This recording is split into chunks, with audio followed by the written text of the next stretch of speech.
Something very bad is going to happen அப்படின்ற series. என்ன series பேரை சொல்ல சொன்னா சாபம் விடுறி அப்படின்னு நீங்க கேட்கலாம். இந்த சீரீஸே ஒரு வித்தியாசமான சாபத்தை மையமா வச்சுதான் நகரும். இந்த சீரீஸோட முதல் 2 எபிசோட்ஸை பார்க்கும்போது ஒரு பரபரப்பான சஸ்பென்ஸ் நிறைஞ்ச சர்வைவல் த்ரில்லர் அப்படின்ற மாதிரி தான் கொண்டு போயிருப்பாங்க. அதுக்கு ஏத்த மாதிரியான அந்த அட்மாஸ்பியரை சூப்பரா பில்டப் பண்ணியிருப்பாங்க அப்படின்னே சொல்லலாம். சடனா இந்த சீரீஸ் வந்து ஒரு சூப்பர் நேச்சுரல் விஷயம், அதாவது சாபம் அப்படின்ற ஒரு விஷயத்தை நோக்கி போகும். அந்த சாபத்தை எக்ஸ்பிளைன் பண்ண விதம், அதுக்கான டீடைலிங் அப்படின்றதும் சூப்பரா இருந்துச்சு. அதாவது பொண்ணுக்கு, மாப்பிள்ளைக்கு, விட்னஸ்க்கு இவங்களுக்குலாம் என்னென்ன இம்பாக்ட் ஏற்படும் அப்படின்றத ரொம்ப தெளிவா சொல்லியிருப்பாங்க.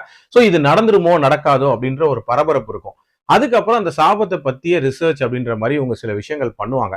அந்த போர்ஷன்ஸ் அப்படின்றதெல்லாம் ரொம்ப ரொம்ப ஆர்டினரியா இருந்துச்சு அப்படின்னே சொல்லலாம். பட் அந்த வெட்டிங் போர்ஷன், அதை சுத்தி நடக்கக்கூடிய சம்பவங்கள் அப்படின்றதெல்லாம் ஒரு மாதிரி பரபரப்பா இருந்துச்சு அப்படின்னே சொல்லலாம். அண்ட் கிளைமேக்ஸ் முடிச்ச விதம் அப்படின்றது ஒரு சூப்பரான முடிவா இருந்துச்சு. ஓவரால் ஒரு வழக்கமான த்ரில்லர் சீரிஸ் மாதிரி இல்லாம கொஞ்சம் நிறைய இன்ட்ரெஸ்டிங்கான எலிமெண்ட்ஸ் நிறைஞ்ச ஒரு சீரிஸ்.